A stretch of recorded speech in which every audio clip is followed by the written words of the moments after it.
10 agora acabam as inscrições para o Enem de 2011. Não sei se você já tentou fazer a sua inscrição para o Enem, mas eu gostaria que você fizesse a sua inscrição para o Enem. Amém, meus irmãos? E nós vamos fazer o seguinte, eu estava pensando isso, até a minha inscrição fizeram lá para o Enem. E eu estava orando agora há pouco ali, perguntando para o Senhor se de fato eu devo fazer isso ou não. Tem coisa que a gente tenta fazer e às vezes Deus não quer que a gente faz, né? Eu estava orando agora há pouco ali, perguntando para Deus: o Senhor quer que eu faça isso mesmo? Será que é da vontade do Senhor que eu faça? Mas eu quero encorajar você. E após você fazer a sua inscrição, a gente queria fazer aqui na igreja mesmo, aqui no prédio, final de semana, a gente fazer alguns estudos juntos, né? Algumas matérias do Enem que talvez você tenha dificuldade de fazer, e pessoas que já fizeram, sabe como que faz, sabe o que vão pedir lá. E a gente vai estar aqui reunindo aqui no prédio da igreja, para a gente então sair daqui com a cabeça já, né, sabendo o que vai ser feito. Amém? Então gostaria de encorajar você a fazer sua inscrição, não desistir da escola, de estudar, de se formar, de ser alguém aí que tenha um bom estudo. Gostaria de encorajar você. Já tem em torno aí de umas 8 ou 9 pessoas que já fez a inscrição, e nós estamos combinando de pelo menos 1 ou 2 vezes na semana a gente reunir aqui, para poder estudar as matérias, alguma coisa que vai cair lá no Enem. Ok, irmão? Então você que não fez, você que queira fazer, por favor, faça. E eu creio que é uma oportunidade para você concluir a sua faculdade aí, em nome de Jesus. Nós temos aqui o pedido de oração, nosso irmão Luiz, né? Ele está pedindo oração para a aposentadoria dele. Nós vamos orar por ele, amém, queridos? Fica de pé, irmão Luiz, fica de pé ele, por favor. É o visitante dessa noite, né? Vem aqui, a gente vai orar por ele, para que dê certo a aposentadoria dele. Ele sofreu um acidente, né? Irmão da irmã Vani. E hoje está sendo difícil se aposentar, não consegue mais trabalhar, e o INSS tem negado a aposentadoria dele. Quantos que concordam comigo que Deus vai fazer a obra? Você crê nisso? Amém? Então nós vamos orar. Senhor, em nome de Jesus, nós oramos crendo na palavra do Senhor. Eu creio no poder da sua palavra, eu creio na ação direta do teu Espírito. A palavra do Senhor diz: pedi, dar-se-vos-á. Nós estamos aqui orando como igreja nesta noite. Eu peço ao Senhor que Deus faça um milagre, ainda que os homens tentem embargar, impedir a aposentadoria dele, mas como igreja nós oramos. E a palavra do Senhor diz que, ó Deus, quando nós entramos em oração em concordância, há um decreto estabelecido na eternidade, e assim nós cremos e nós oramos para que ele consiga a sua aposentadoria.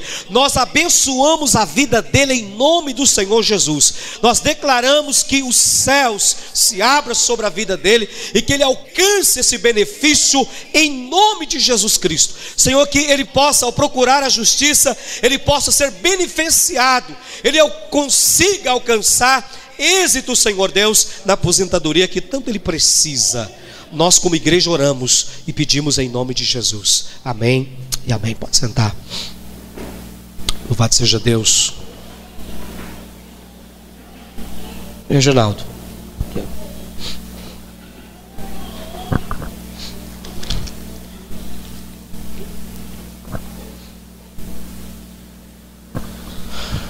Gostaria de cantar uma canção com os irmãos. Rude Cruz. Faça aí, Sidney. Você tem aquele vídeo também da crucificação de Cristo aí? Aquele videozinho? Mas coloca ainda o Rude Cruz para a gente cantar. Essa semana nós fomos pego de surpresa. Segunda-feira eu tinha marcado um compromisso. E eu saí de casa. Eu estava indo mais ou menos ali perto da Zarã, isso já em torno de quase 7 horas da noite. E aí eu recebi um telefonema. Alguns irmãos já sabem disso já, a maioria aqui deve saber. E aí minha família, meus irmãos desesperados aqui da UANA. Tem uma irmã minha que já pediu oração aqui outras vezes para os irmãos. Estava presa e ela estava doente. E ela foi operar segunda-feira. E quando o médico abriu ela para fazer a cirurgia, achando que era o cisto, o médico deparou com um tumor que ele, quando tirou ele, em torno de 1,5 kg. E os médicos, o diagnóstico que ele deu para o meu pai no momento que ele tirou aquele tumor foi o seguinte: a sua filha não tem chance de vida mais. Então já não vou te enganar, não adianta o senhor ficar enganado com isso, porque o tumor era muito grande e provavelmente é um tumor maligno e ela não tem nenhuma chance de viver. E aí, primeiro ligaram para a pastora Eliane. Meu irmão ligou para ela primeiro e ela estava lá desesperada, tinha levado as filhas no posto, o médico, né? E aí ela estava desesperada e você sabe que você entra num estado de choque no momento que você recebe uma notícia dessa. Porque é a família, nós somos família. E o médico disse que não havia mais chance de vida. E eu fiquei naquele estado de choque, estava dirigindo o carro e paralisei. Parece assim que você paralisa, você não tem uma direção mais. Você fica completamente assim, parece que perdido. E aí eu fui até chegar onde eu ia, tinha um destino que eu tinha que chegar, tinha um propósito que eu tinha naquela noite, e não, até então não pude fazer aquilo que nós tínhamos combinado de fazer. Eu voltei para casa. Cheguei em casa, a pastora Eliane estava lá passando mal, né? Chorando. E eu não consigo chorar. Não consigo chorar. Mas aí, no momento que eu estava indo para esse lugar onde estava indo, eu comecei a orar e falar com Deus. Em nenhum momento eu acreditei, em nenhum momento eu tentei dizer para Deus que atribuir a Deus aquela enfermidade. Eu lembro de Jó, quando a mulher de Jó falou para ele: amaldiçoa teu Deus e morra. Essa doença sua deve ser um castigo de Deus. Jó falou para ela: você fala como uma doida, porque quando a gente estava tendo benefícios de Deus, a gente estava alegre. Quando nós estávamos com nossos filhos tudo saudável, estava bom. Quando também eu estava saudável, perfeita saúde, a gente cantava louvores aqui em casa, fazia sacrifício para esse Deus. Mas agora que eu estou doente, você quer que eu amaldiçoe o Deus e morro? Você fala como uma doida. Então são algumas coisas que, silêncio, algumas coisas que Deus começa a ministrar no coração da gente. Em nenhum momento eu tentei atribuir a Deus aquilo que a minha irmã estava passando e sofrendo. A única coisa que eu acreditei no momento, e no momento que eu recebi aquela notícia, no meu coração não houve nenhuma sensação de morte. Porque você sabe que nós temos um espírito humano, esse espírito foi criado em Cristo Jesus, recriado, mas nesse espírito é que Deus fala. E quando você recebe uma notícia às vezes negativa, naturalmente o nosso espírito ele acusa se é para o bem ou se é para o mal.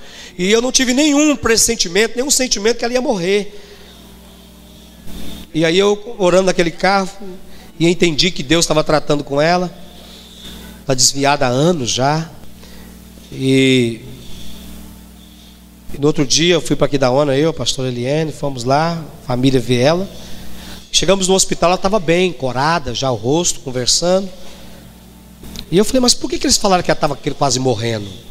O que eles viram? Aí eu conversando com meu irmão, falei: não, porque você não viu ela segunda-feira. Depois da cirurgia, os lábios dela estavam brancos, como se estivesse morta.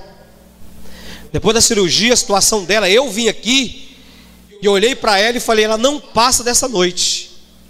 Aí minha madrasta falou assim: eu estava cuidando dela aqui, e quando eu estava cuidando dela, teve um momento que eu dormi. Quando eu acordei, ela estava sentindo dores. Quando eu acordei, ela não estava fazendo mais barulho nenhum. Aí eu levantei depressa, coloquei a mão no coração dela para ver se tinha parado o coração dela. Mas ela estava viva.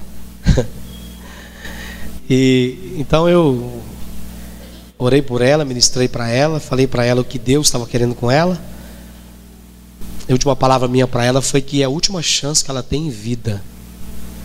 Não tenho medo de dizer isso para ela, porque de fato é a última chance. Eu falei para ela: você não terá mais uma outra oportunidade se você estiver lá fora. Mas tudo bem. E depois no outro dia, depois de 2 dias ou 3 dias depois, ela saiu, levei ela para casa do meu pai. Ela ficou lá se recuperando. Eles ficaram nervosos com ela lá, né? Porque na sexta-feira de manhã, uma pessoa do presídio, uma ex-presidiária, estava lá para visitar ela. Então dentro do próprio presídio ela conseguiu o celular e ligou para essas amigas dela. lá de fora, comunicou que ela ia sair de lá, ia para a casa do meu pai. E até então, no momento, ela não sabia que a situação dela era muito grave. E aí foi falado para ela lá que Deus deu uma oportunidade de vida para ela. Mas só Deus, irmão. Eu acredito que se Deus não faz, ninguém pode fazer. Amém? Amém? Se Deus não fizer, ninguém vai fazer. Mas eu quero agradecer aqui os irmãos, os irmãos que oraram. Alguns irmãos preocupados com a gente, ligou para nós, estavam orando por essa situação. Eu agradeço a Deus pela sua vida. Você que se preocupou, você que tem se preocupado com isso, eu louvo a Deus por a tua preocupação. E nós vamos continuar orando pela vida dela, para que o Senhor possa fazer uma obra perfeita na vida dela. Mas eu tenho entendido algumas coisas. E outro dia nós estávamos numa reunião de célula. Eu estava ministrando numa célula. E foi feito o seguinte comentário. Observe o que eu vou dizer aqui. Um pastor, um irmão falou: olha, eu vi um livro de uma certa igreja de denominação que o pastor declarou que toda pessoa que quiser se libertar do homossexualismo, do lesbianismo, é só ir lá que ele ora. Não falou se libertar não, que queira. Mas toda pessoa que tiver isso, é só ir lá que ele ora e essa pessoa vai deixar de ser aquilo que ela é. Mas eu entendo na palavra de Deus que tudo na vida de uma pessoa, para poder ela sair daquilo que ela vive, ela precisa querer. Se ela não quiser, Deus não pode fazer. Amém? Uma pessoa que bebe, não adianta eu orar por ela aqui, pôr a minha mão sobre a cabeça dela e repreender o espírito da bebida, chamado Zé Pilintra, que é um espírito que atua na bebida, do vício. Repreender esse espírito, o espírito vai embora. Mas aí tem a vontade humana da pessoa. E se ela quiser continuar bebendo, ela vai beber. Não adianta a gente orar para uma pessoa. Eu ouvi vários já. Recentemente agora um rapaz conhecido, muito conhecido.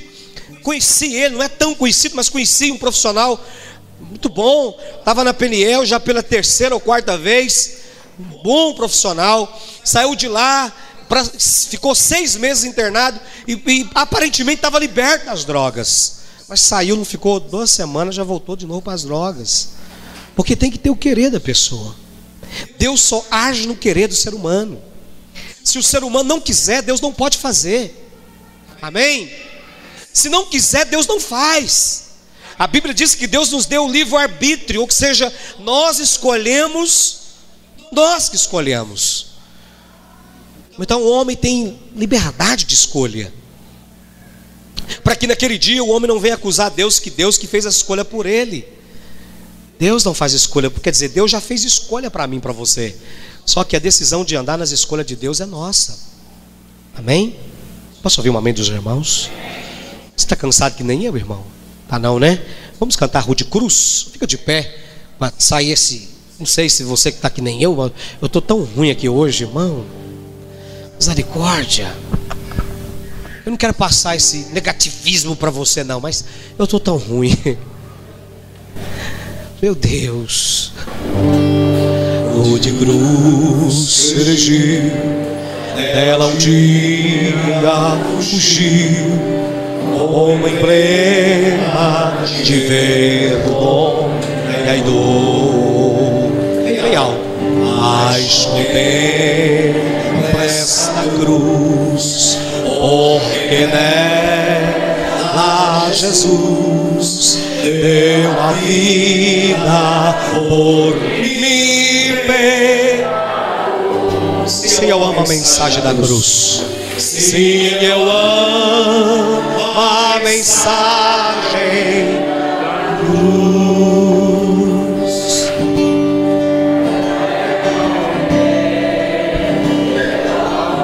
Você sabe cantar, irmã Élida?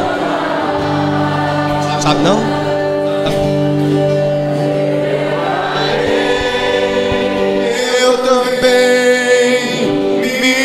cruz é por uma coroa trocar. Capítulo 11 do livro de Coríntios, 1 Coríntios capítulo 11.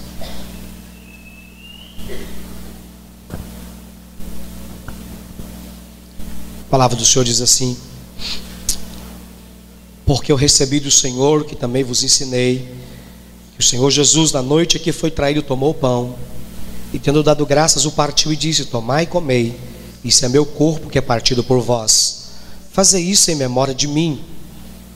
Semelhantemente também, depois de cear, tomou o cálice, dizendo: este cálice é o novo testamento no meu sangue, fazei isso todas as vezes que beberdes em memória de mim. Porque todas as vezes que comer este pão e beber o cálice, anunciar a morte do Senhor até que ele venha. Portanto, qualquer que comer este pão ou beber o cálice do Senhor indignamente, será culpado do corpo e do sangue do Senhor. Examine-se, pois, o homem a si mesmo, e assim coma do pão e beba do cálice. Porque o que come e bebe indignamente, come e bebe para a sua própria condenação, não discernindo o corpo do Senhor. E por causa disso há entre vós muitos fracos e doentes, e muitos que dormem. Porque se nós julgássemos a nós mesmos, não seríamos julgados. Mas quando somos julgados, somos repreendidos pelo Senhor, para não sermos condenados com o mundo. Amém? Amém, queridos? Pai, em nome de Jesus, que o Senhor possa nos dar revelação da palavra do Senhor, nos esclarecendo a sua palavra nesta noite, nos ensinando a sua palavra nesta noite. Eu quero pedir ao Senhor que venha nos orientar, venha nos dar sabedoria, graça, para que o nosso coração seja ministrado, Senhor.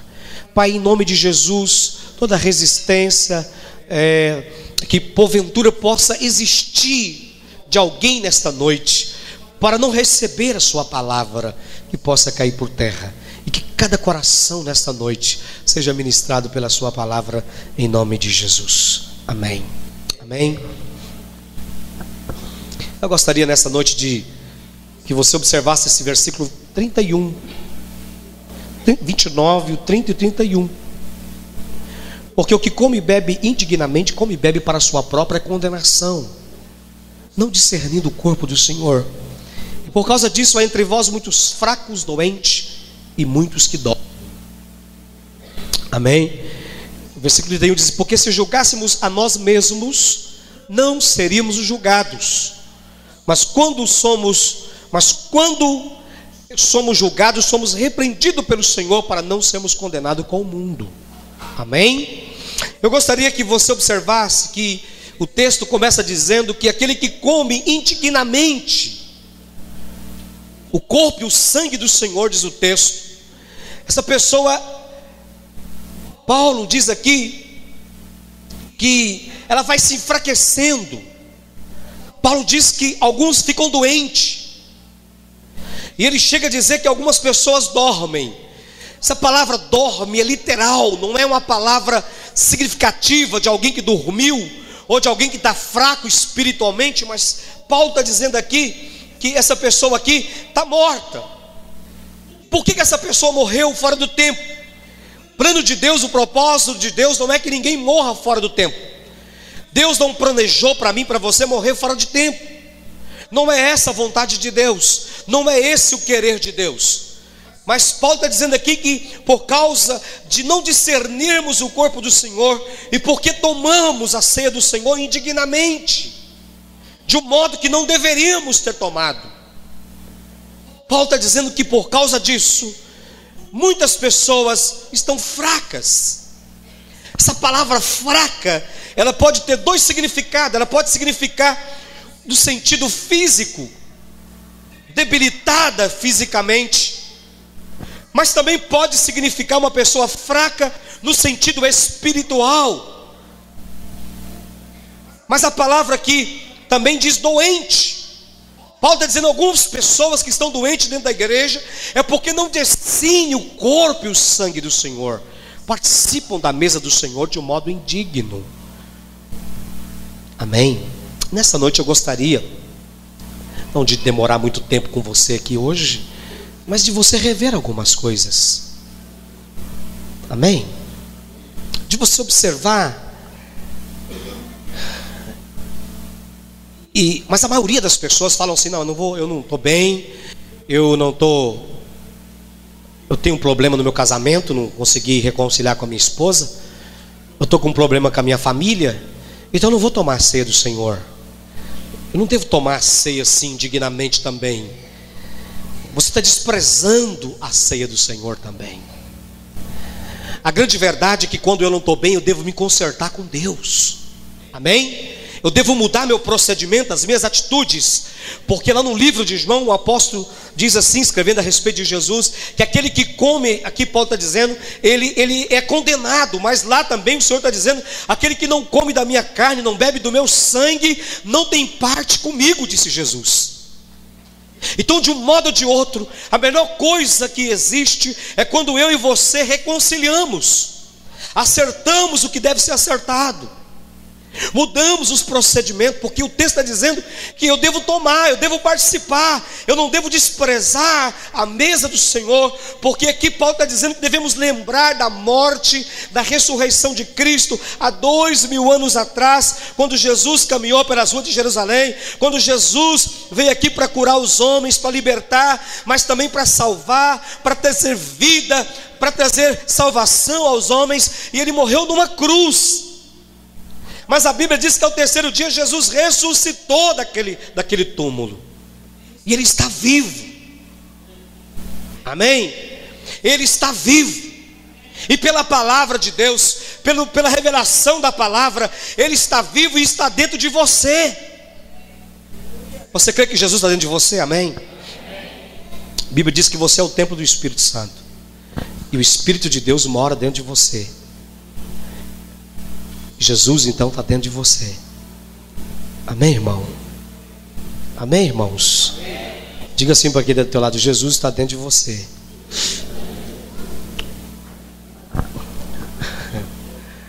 Olha para o irmão da tua esquerda e fala para ele agora assim: Jesus está dentro de você. Aí Paulo diz assim: porque se nós julgássemos a nós mesmos, não seríamos julgados. Eu quero fazer uma pergunta para você aqui hoje. Olha aqui para mim, por favor. Olha aqui para mim. Não tenta mentir, não. Seja mentiroso não hoje. Nós estamos aqui para fazer um concerto com Deus. Você é para isso. Olha aqui para mim. Quem aqui nessa semana que não julgou ninguém, levanta a mão. Que não julgou ninguém. Você não fez julgamento de ninguém. Nem do seu chefe, nem do irmão, nem da sua patroa, nem do seu esposo, nem do seu filho, da sua filha, nem do seu marido.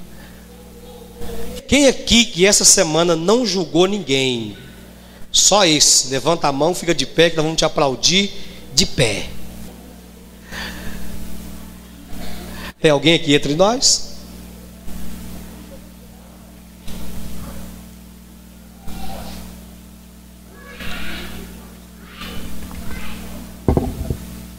Quem que é unção para deixar de julgar? Receba você. Cai, rapaz. Não combinamos antes, né, irmão? Não deu certo. Tem que combinar. Quem que não fez isso essa semana? Levanta a mão para me ver.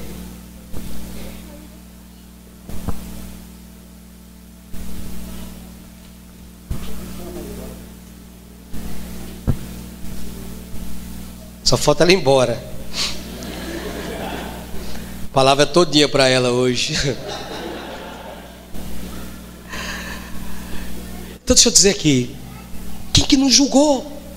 Se você não julgou, amém, melhor ainda. Mas Paulo está dizendo aqui que você não deve tomar a ceia quando você julga seu irmão. Amém, queridos? Nós não temos o direito de fazer isso. Mas essa noite a oportunidade nossa aqui não é ficar lamentando porque você julgou, porque você falou, porque você criticou, porque você disse, porque deixou de dizer.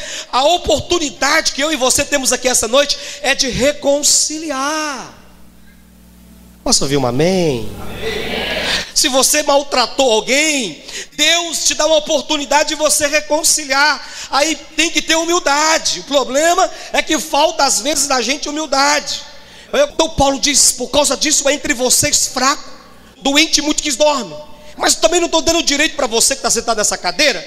Olha aqui para mim, porque há um índice aí fora aí exagerado. Olha aqui, vou dizer para você aqui, observe o que eu vou falar aqui hoje. Já que ele está entrando nesse assunto, é bom que a gente dê uma caminhada maior.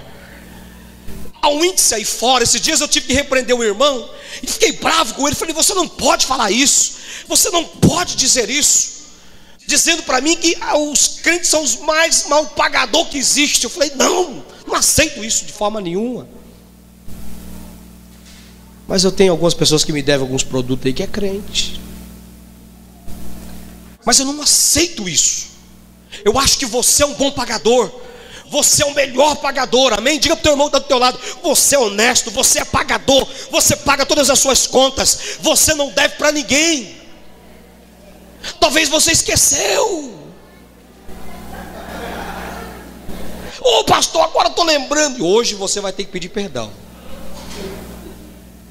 senão você não vai poder tomar ceia assim. Se você brigou com seu esposo, você vai ter que pedir perdão para ele hoje. Se você maltratou alguém da sua família, você vai ter que pedir perdão hoje. Você vai ter que reconciliar. Você vai ter que rever alguns conceitos da sua vida. Você vai ter que observar algumas coisas que você e eu, que nós fizemos durante a semana, que não foi agradável.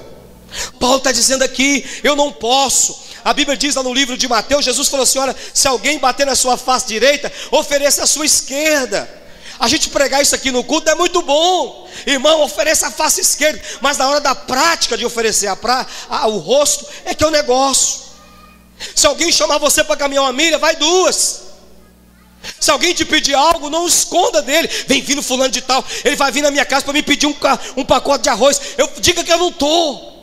Paulo está dizendo: você tem que aparecer e falar: o que você quer, irmão? Eu vim aqui para você me dar um pacote de arroz, está aqui, pode levar. Amém?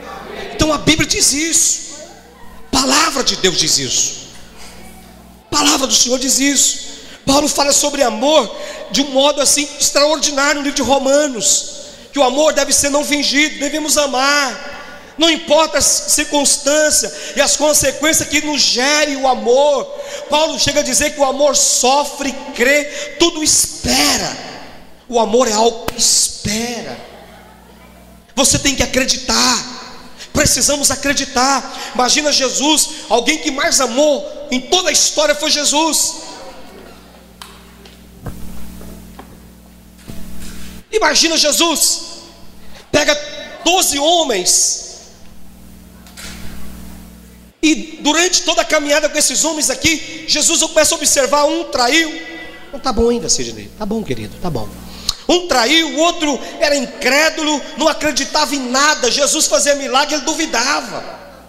O outro que andava com Jesus, entrava na frente, era aquela pessoa que tudo ele sabia, tudo tinha que ser do jeito dele, ele era um intruso da turma, ele fazia tudo isso. Imagina você pegar 12 homens e acreditar. Irmão, vou falar desses dias aqui, eu não acreditava nem em mim. Você teria coragem de enviar você? Ah, pastor, eu vou enviar envia eu mesmo. Eu vou enviar eu mesmo para poder fazer a obra. Você não acredita nem em você. Jesus pega 12 homens completamente desqualificados da nossa visão e ama eles e acredita neles.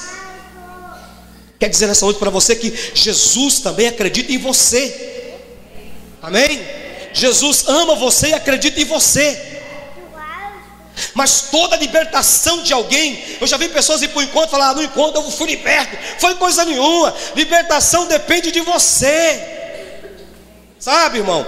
Libertação não é 3 dias que você vai numa chácara, recebe a ministração, cai no chão, chora, rola no chão, aí sai de lá e diz: eu estou liberto de tudo. Agora não está. É um processo, é o início de uma caminhada. A libertação é dia a dia, é o confronto do dia a dia. Na segunda-feira você chega no serviço, o patrão vai te confrontar, o teu amigo vai te confrontar, na sua casa o seu pai vai te confrontar, a sua esposa vai te confrontar. E você tem que ser humilde e decidir que você mudou mesmo. Mudança é um processo diário.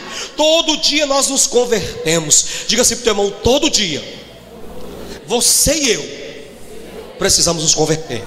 Amém? Estou mais animado, aleluia, a coisa está pegando. Esses dias para trás, meu irmão me contou uma coisa. No culto de ceia de uma igreja, e a gente não vai passar isso para ninguém ouvir. E aí o pastor pegou o microfone e falou assim no culto: hoje a cobra vai fumar. Aí tinha uma irmã lá no meio do auditório, falou assim, levantou e falou: pastor, explica para nós o que é a cobra vai fumar. Ô irmão, o pastor não teve palavra para falar. Esse palavreado feio, não é? Então veja só, a mudança é um processo diário. Deus quer que eu e você manifestamos ali a presença do Espírito Santo. É fácil você manifestar a presença do Espírito Santo no culto. Agora há pouco estava cantando algumas canções aqui, e alguns estavam dançando no Espírito. É bom demais. Aí você dança, aleluia, choreando alabaxai, urianda, e vai para lá, vem para cá. Mas aí quando alguém olha na tua cara e fala: você é feio. Aí você fala para ele: você é feio, você é burro, você não sei o que, você não sei o que. Aí não adianta. E ele não está mentindo para você, está falando a verdade. Ué. Eu devia falar assim: obrigado, você teve coragem de falar a verdade para mim. Brincadeira. Mas querido, é essa hora, esse momento é que nós temos que manifestar a presença de Deus. Como é que você manifesta a presença de Deus no momento de glória como estava aqui? Não tem como. É quando alguém te humilha, fala alguma coisa para você. Amém? Você e eu que somos crentes temos que ser verdadeiro e honesto. Paulo diz assim: a ninguém devais nada, a não ser o amor. E a pior coisa que tem é você dever ainda para quem está dentro da igreja, porque aí você tem que desviar dessa pessoa dentro da igreja. Você passa por ela, ela vem no corredor ali, você vai passando, você vai, aleluia. Aí vai de frente com o irmão, Jesus, está por aqui a unção, né? É assim. Eu não duvido que o Espírito Santo esteja em você. Mas o que me impressiona algumas vezes, tem umas coisas na Bíblia que não tem explicação lógica humana. Lá no céu Deus deve dar explicação para a gente. Tem umas coisas na Bíblia que eu nunca preguei aqui, eu nunca vou pregar aqui, que eu não sou louco. É verdade. Tem umas coisas na Bíblia que eu nunca vou pregar aqui para vocês, porque eu não sou besta, louco. Porque vocês vão ficar em parafuso. É verdade, irmão. Eu não vou falar. De forma nenhuma eu vou falar. Mas tem algumas coisas na Bíblia que às vezes me impressiona. Como que alguém, talvez até desonesto, talvez aquela pessoa que brigou com a esposa.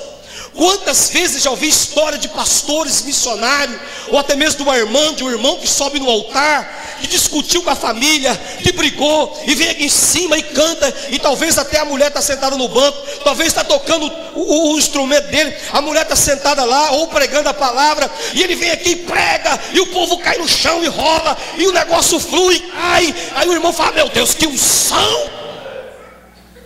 E o cara tinha brigado, batido na mulher na casa dele. Tem umas coisas que eu não entendo, mas pela palavra há uma explicação lógica para isso. Porque a unção não é do homem, a unção é do Espírito. Tem algumas coisas que às vezes eu quero até ministrar aqui para os irmãos, mas eu tenho medo de ministrar, porque se a gente vai ministrar, eu estava falando assim para a irmã, surgem alguns pensamentos seguintes: o pastor está com ciúme. Ele está falando isso aí porque ele não faz isso.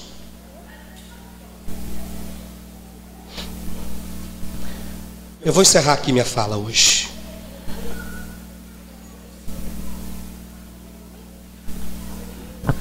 Quinta-feira passada, eu vi uma coisa da televisão. Se aquele sujeito chegar numa igreja evangélica, ele engana toda a igreja. Ele foi num programa de televisão, chegou assim, pegou lá do auditório um monte de moça. Melhor do que pastor. Melhor. E ele pegou, passou a mão na cabeça delas assim e fez assim, ó.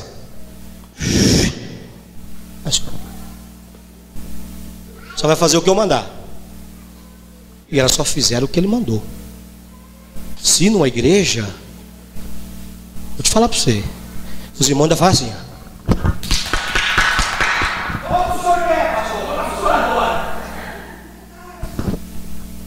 Não há discernimento na igreja de Cristo. Somos uma igreja menina. Sabe por quê? Porque ainda estamos envolvidos e atrás de coisas muito humanas. Eu gostaria de um dia fazer uma palavra aqui no domingo de manhã para abrir os teus olhos. É verdade. Dia de quarta-feira eu falo algumas coisas ainda aqui. Mas Paulo está dizendo aqui hoje: glória a Deus. Como Deus é bom. Como Deus ama você. Como você é especial para esse Deus. Como você é amado por esse Deus. Deus nos dá a oportunidade nessa noite de reconciliar com Ele. Mas talvez essa noite não é com Deus. E eu e você precisamos reconciliar. Um dia eu preguei aqui uma mensagem dizendo assim, que o maior problema do homem não é com Deus. O maior problema com o homem está no relacionamento de homem com outra pessoa. O maior problema do homem é gerado no campo dos relacionamentos. Porque Paulo está dizendo aqui que você tem que fazer um conserto aqui nesse texto. Não é com Deus, mas é com pessoas. Será que se Deus perdoou você, por que não perdoar e dar liberdade? Se julgássemos a nós mesmos, não seríamos julgados. Mas quando julgamos, somos repreendidos pelo Senhor, para não sermos condenados pelo mundo.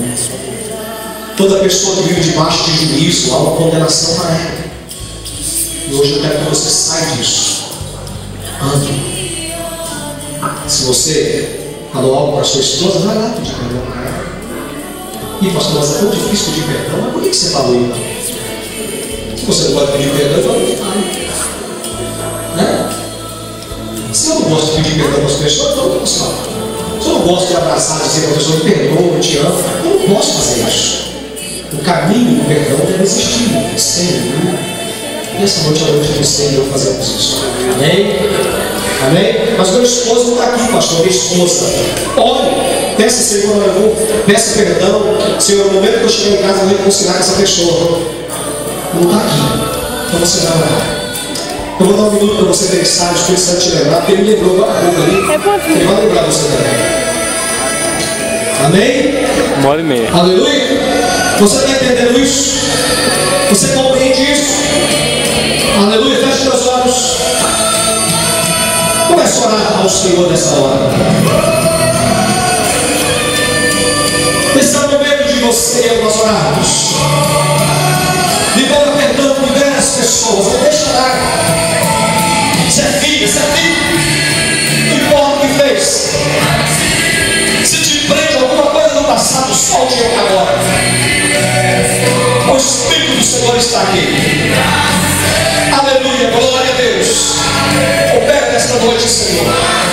Queria nesse momento tocar no ambiente do Espírito, um ambiente espiritual, para que a sua glória possa se manifestar. Feche meus olhos, comece a orar, querido.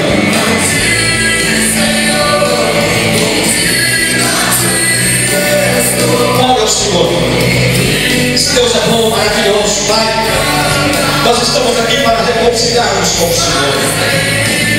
Porventura, alguma coisa que fizemos, que cometemos, e fora desagradável aos teus olhos. Nesta noite queremos voltar aos princípios do Senhor. Eu te peço, Pai, em nome de Jesus. Talvez você, há quanto tempo que Deus não fala com você? Há quanto tempo o Espírito de Deus não fala com você? Não é apenas você pular no culto, no momento de louvor, de adoração, que identifica você e eu como crentes, mas é quando nós temos atitudes de voltar atrás, reconhecendo nossos erros, admitindo nossos erros e reconciliando com Deus e com as pessoas que ofendemos. Abre o teu coração agora e começa a falar com Deus em nome de Jesus. Tenha essa liberdade do Espírito nesta noite. Você não pode participar da ceia dignamente, mas você também ceia, pois ela foi feita para você. Jesus morreu na cruz por mim e por você. Receba em nome de Jesus. Receba a tua libertação hoje, agora. Que esse momento o Senhor te liberte, me liberte. Que a vida de Deus esteja em mim e você. Em nome do Senhor Jesus. Aleluia. Aleluia. Aleluia. Glória a Jesus. Glória a Deus. Louvado seja o nome do Senhor. Amém, queridos. Louvado seja Deus. Um abraço para o Senhor do seu lado, do seu direito, da sua esquerda. Diga para ela: você é muito importante para mim, eu te amo. Um abraço muito forte essa pessoa. Um abraço gostoso. Diga para ela: eu te amo. Você é uma bênção na minha vida. Mas se você tem algum problema com a sua família, vai lá, viu? Não tome a ceia sem falar da sua família.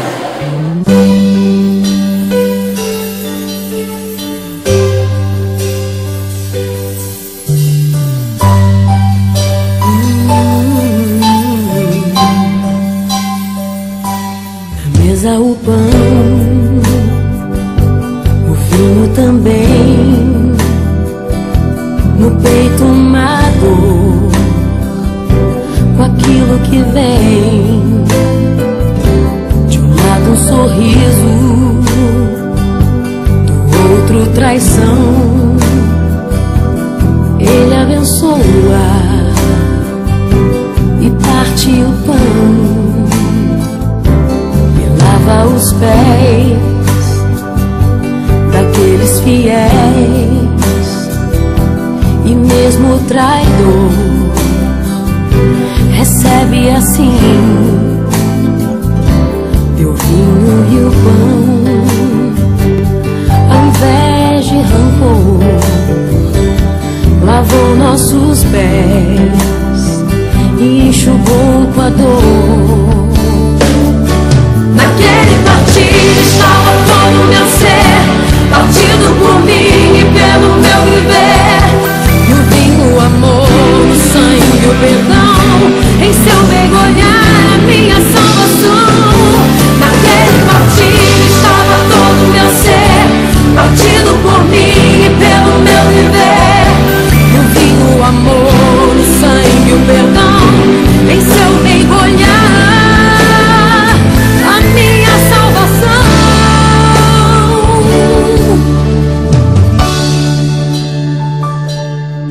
O cantor, depois de ceiar, e era um louvor que vinha preparar a maior canção cantada na cruz, na ceia, pelo meu Jesus. Naquele partir estava todo o meu ser, partido por mim e pelo meu viver. No vinho, o amor, o sangue, o perdão, em seu mergulhar a minha salvação. Naquele partir estava todo o meu ser, partido por mim e pelo meu viver. O amor, o sangue, o perdão, em seu mergulhar a minha salvação. Ele veio a mim, o meu Jesus pensava em mim. Jesus foi na cruz por mim e por você. Jesus morreu lá no Calvário por mim e por você. Jesus deu a vida dele na cruz por mim e por você. E hoje nós estamos aqui, nós temos essa liberdade de participarmos do corpo e do sangue do Senhor. A palavra de Deus diz que não é de um modo indigno. Você pode participar de um modo digno. Se algo te perturba e te incomoda hoje, peça perdão ao Senhor. Consagre a sua vida ao Senhor, em nome de Jesus Cristo de Nazaré. Peça ao Espírito Santo de Deus. Vamos orar. Levanta o pão e o vinho. Pai, em nome de Jesus, nós consagramos o pão e o vinho, que não seja mais um suco de uva, mas que seja o teu sangue, que não seja apenas um pão, mas que seja o teu corpo, que foi moído pelas nossas transgressões na cruz. Nós o consagramos, ó Pai, em nome de Jesus. Seja consagrado pelo seu poder, e que a vida de Deus esteja em nós, caminhe em nós, viva em nós, para o louvor do teu nome. É o que nós te pedimos, em nome de Jesus. Você pode participar. Se você quiser trocar com seu irmão, você pode trocar com a liberdade do Senhor, em nome de Jesus. Levanta sua mão para cá, vamos orar por eles. Pai, abençoe em nome de Jesus. Nós consagramos as pessoas nas tuas mãos, que o teu Espírito Santo possa continuar abençoando, trazendo alegria, ó Deus, paz, ó Deus, que o teu poder possa se manifestar a cada dia na vida dessas pessoas, que essas datas sejam lembradas em paz e alegria, que a vida do Senhor continue na vida deles, abençoando a vida deles, família deles, em nome de Jesus. Amém e amém. Vamos cantar parabéns? Parabéns, Pai.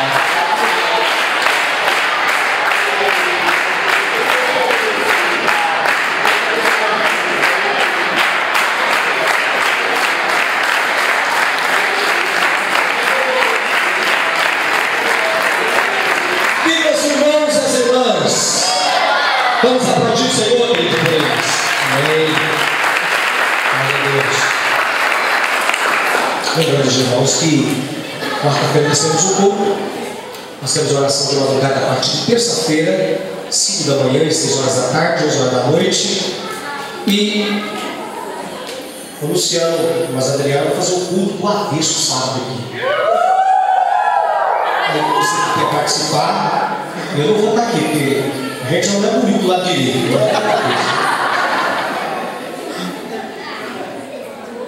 Até esquisito o crente aqui, viu? Se você é crente, não vem não, né? Deixa eu falar. Então, vai ter um grupo avesso, né? Isso? Ok. Domingo nós temos um grupo. Pai, em nome de Jesus, nós agradecemos ao Senhor pela vida de todas as pessoas, os visitantes que estão aqui hoje. Continue abençoando, ó Pai, os cultos, continue sendo uma bênção na vida de todos nós que estamos aqui.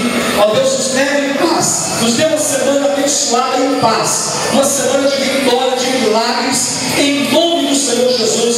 É o pedido que eu te faço. Obrigado, Senhor. Abençoa, cura os enfermos, sara os doentes, para o louvor do teu nome. É o que eu te peço, em nome de Jesus.